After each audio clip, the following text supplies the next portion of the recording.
அருள் தரும் ஆன்மீக சேனலில் இன்றைக்கி நம்ம பார்க்க போகிற கோயில் பார்த்திங்கன்னா ஸ்ரீதேவி பூதேவி பங்கார அழகர் பெருமாள் கோயில். இந்த கோயில் பார்த்திங்கன்னா கோயம்புத்தூர் மாவட்டம் அன்னூர் வட்டத்தில் ஆத்திக்குட்டை அப்படின்ற இடத்துல மலை மேலே அமைஞ்சிருக்க ஒரு பெருமாள் கோயிலாக இருக்குது. இது முன்னோர்கள் பார்த்திங்கன்னா பிடிமண் எடுத்து வழிபட்ட ஒரு குறிப்பிட்ட சமூகத்தினருக்கு பாத்தியப்பட்ட கோயிலாக இங்கே இருக்குது. மலையோட உச்சியில் அமைஞ்சிருக்கனால எல்லா நாளுமே இந்த கோயிலுக்கு நம்மளால் செல்ல முடியாது. வாரத்தில் வர முக்கியமான விசேஷ நாட்கள் சனிக்கிழமை, புரட்டாசி மாதம் எல்லா நாளுமே இந்த கோயில் திறந்துருக்கும். குலதெய்வமாக கொண்டு வழிபடுற மக்கள் மட்டும்தான் அதிக அளவில் இங்கே சாமி கும்பிட்றாங்க. மித்தபடி பார்த்திங்கன்னா ஊர் மக்கள் சில பேர் கோயில் திறக்கிற அந்த நேரத்தை கணக்கிட்டு சாமி கும்பிடுவாங்க. இந்த கோயிலில் முக்கிய கடவுள் அப்படின்னு பார்த்தீங்கன்னா பங்கார அழகர், அதாவது ஸ்ரீதேவி பூதேவி பங்கார அழகர்ன்ற பேரில் பெருமாள் காட்சி அளிக்கிறாரு. அது மட்டும் இல்லாமல் விநாயகர், முருகன், ராமானுஜர், கருடாழ்வார், சப்தகன்னிகள், துவாரபாலகர்கள் இது போல் இன்னும் சில சாமிகளோட இந்த கோயில் காட்சியளிக்குது. மெயினாக பார்த்தீங்கன்னா இங்கே பெருமாளுக்காக மட்டும்தான் வழிபடுறது அதிகம். இந்த கோயிலோட அம்சம் அப்படின்றத பார்த்தீங்கன்னா சுற்றி இருக்க மலை மேலே ஒரு அழகான அமைதியான கோயில். தியானம் பண்ணணும் அப்படின்றவங்க தாராளமாக இந்த கோயிலில் உட்காரலாம்.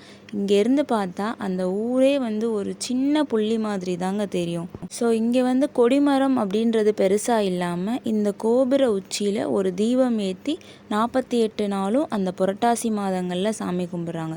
இவர் தான் பார்த்திங்கன்னா பிடிமண் எடுத்து வச்சு ஆதி காலத்தில் கும்பிட்ட பெருமாள். அந்த கோயிலுக்கு வெளியே அவருக்கு ஒரு சின்ன சிலை மாதிரி வச்சுருக்காங்க. இப்போ நம்ம பார்க்குற இவர் தான் பங்கார அழகர், அதாவது அழகர் கோயிலிருந்து கொண்டு வந்த பெருமாளை இந்த கோயிலில் நிரந்தரமாக அங்கேருந்து சாமி கும்பிட முடியாதுன்ற காரணத்துக்காக இங்கே இருக்க ஊர் மக்கள்லாம் சேர்ந்து இவருக்கு இந்த மலை உச்சியில் ஒரு கோயில் கட்டியிருக்காங்க. இந்த கோயில்லையும் மூலவர் உற்சவர்னு சொல்லிட்டு 2 பெருமாள் இருக்கார்.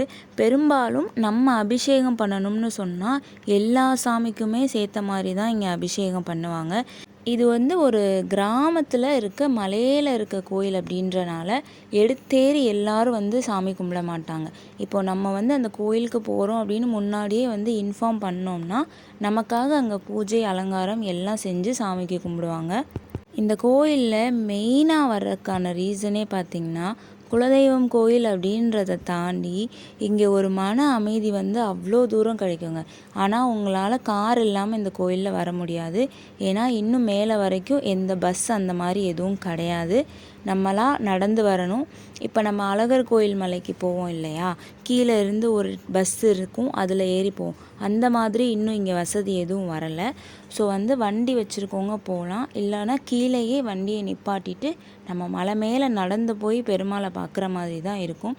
சிறப்பு அப்படின்னு பார்த்திங்கன்னா புரட்டாசி மாதம் வர 4வது சனிக்கிழமை பார்த்திங்கன்னா பெருமாளுக்கு எப்பயுமே கல்யாணம் நடக்கும்.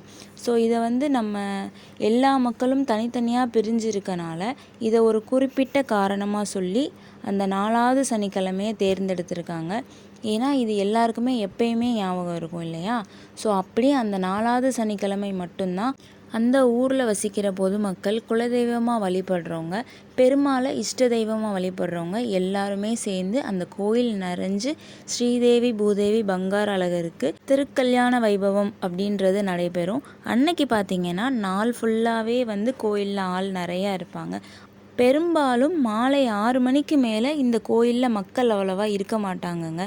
ஏன்னா மலையிலேருந்து உங்களால் இறங்கணும் இல்லையா, அதனால் முடிஞ்ச அளவு 4 மணி 5 மணி அந்த அளவு வரைக்கும் நீங்கள் தாராளமாக பெருமாளை தரிசனம் பண்ணலாம்.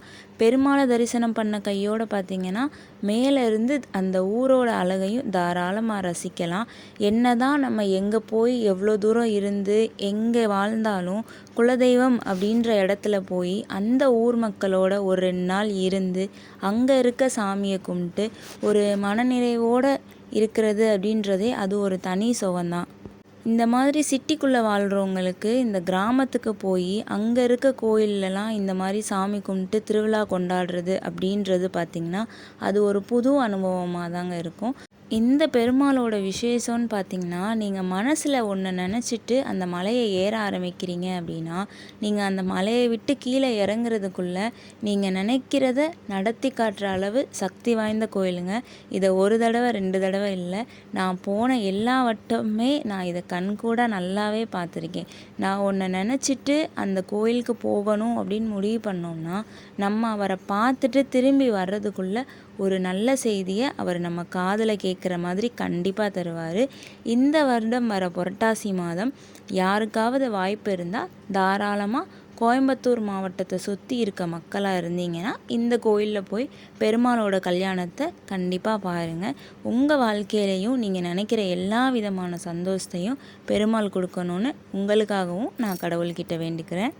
பெருமாளோட திருக்கல்யாணத்தன்னைக்கு யாருக்கெல்லாம் திருமணம் ஆகணும் அப்படின்னு நினைக்கிறீங்களோ அவங்களுக்கெல்லாம் சிறப்பு பூஜையும் இங்கே நடத்துவாங்க. இதுக்காக நீங்கள் எதுவுமே செலவெல்லாம் பண்ண வேணாம். நீங்கள் அந்த பூஜையில் கலந்துக்கிட்டாலே போதும், உங்களுக்கு தேவையானதையும் பெருமாளே கண்டிப்பாக கொடுப்பாரு. மலைக்கு மேலே அமைதியாக இருக்க பெருமாள் அன்னைக்கு ஒரு நாள் நல்ல ஆட்டம் பாட்டம் கொண்டாட்டம்னு சொல்லிட்டு மக்களோடு சேர்ந்து அவ்வளோ சந்தோஷமாக காட்சியளிப்பார். அவரை பார்க்குறதுக்கே கண் அவ்வளோ போதாதுங்க. எவ்வளோ நேரம் நின்று பார்த்தாலும் நீங்கள் அவரை ரசிச்சுக்கிட்டே இருக்கலாம். அந்த அளவுக்கு ஒரு பிரம்மாண்ட அழகில் காட்சியளிப்பார். எல்லாருமே சரி, எந்தெந்த ஊரில் இருந்தாலும் வருஷத்தில் ஒரு தடவையாவது அவங்க குலதெய்வ கோயிலில் சென்று வழிபட்டு வர்றது அவங்க குடும்பத்துக்கு அவ்வளோ நல்லதுன்னு நான் சொல்லுவேன். அருள் தரும் ஆன்மீக சேனலுக்கு வருகை தந்து இந்த பதிவை பார்த்ததற்கு எல்லாருக்கும் ரொம்ப நன்றி.